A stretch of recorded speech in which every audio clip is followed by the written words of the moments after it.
На Скопје му фалат мостови кои ќе ги поврзуваат улиците од двете страни на Вардар. Ама Скопје има и два моста кои се направени, но долго време не се пуштени во употреба. Едниот е во аеродром на булеварот Асном кај спортската сала Јане Сандански и треба да ја поврзе општината со Керамидница, односно со Газибаба. А другиот мост што долгочма е направен, а неискористен, е во општина Карпош, кој треба Злокуќани, Бардовци и индустријската зона да ги поврзе со Илинденска и понатаму со срцето на градот. За активирањето на вториот мост најави неодамна даде скопскиот градоначалник Орце Ѓорѓиевски. По долг период на застој таму има градежни активности. Но што е со другиот мост во аеродром? Сега на него само по некој рибар си ја бара среќата и мирот во водите на Вардар. Предходните градоначалници Шилегов и Арсовска многу ветувања дадоа. Сега на Ѓорѓиевски му останува нешто и да сработи.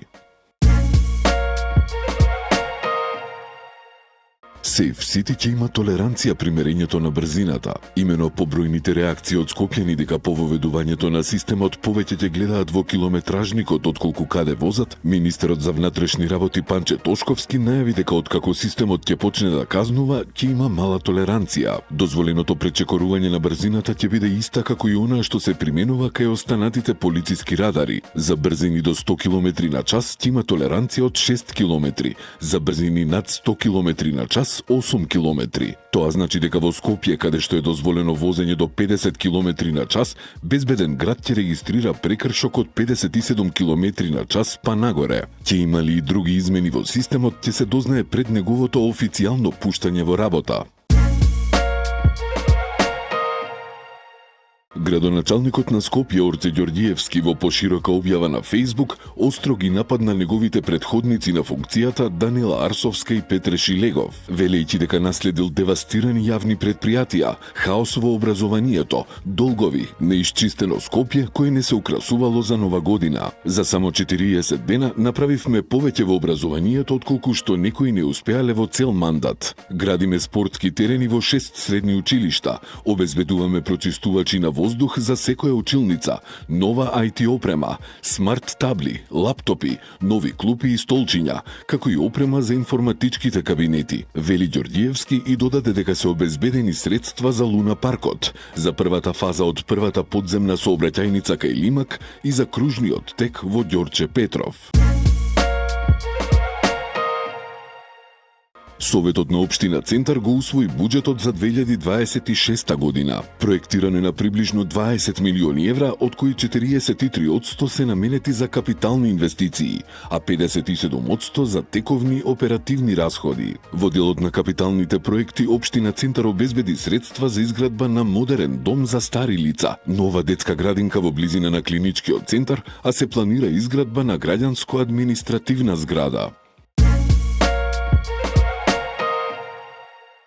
Општина Аеродром започнува со интензивни контроли и мерење на прекумерната бучава со јасна цел – заштита на здравието, мирот и квалитетот на живење на сите граѓани. Во станбените објекти во вечерниот период од 19 до 23 часот, дозволеното ниво на бучава не смее да надмине 35 децибели, а во ноќниот период од 23 до 7 часот, дозволеното ниво на бучава не смее да биде над 30. Општината најавува контроли и кај угостителските и туристичките објекти, при што предвидува казни од 6.000 па се до 69.000 евра за непочитување на законот.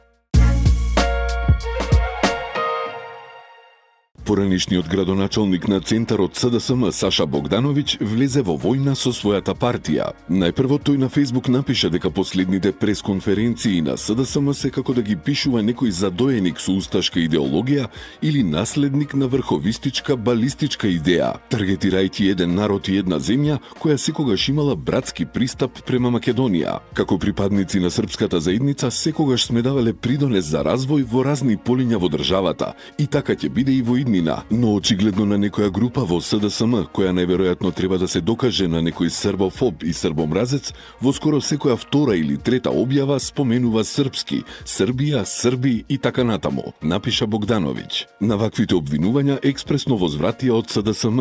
Оттаму го нарекоа Богдановиќ координатор на Српска напредна странка во Македонија, додавајќи дека Богдановиќ прво ја предал партијата, а потоа и државата за пари. Од СДСМ додадоа и дека ги сакале србите, но не и предавниците и криминалците.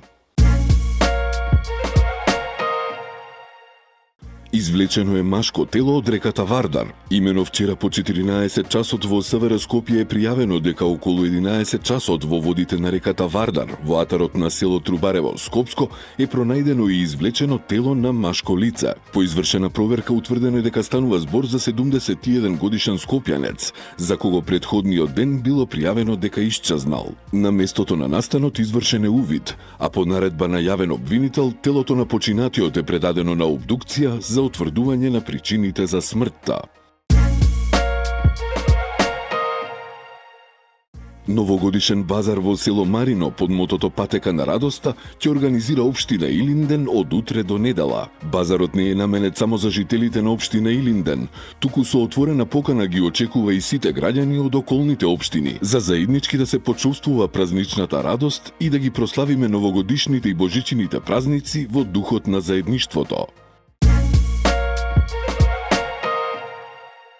ЈСП денес потсети дека почнале со заверката на студентските годишни билети за бесплатно користење на јавен превоз за 2026 година. Продолжувањето може да се направи во било кој центар за персонализација на ЈСП со лично присуство на студентот кој треба да достави потврда за редовен студент, оригинален индекс со запишан зимски семестар и лична карта на увид.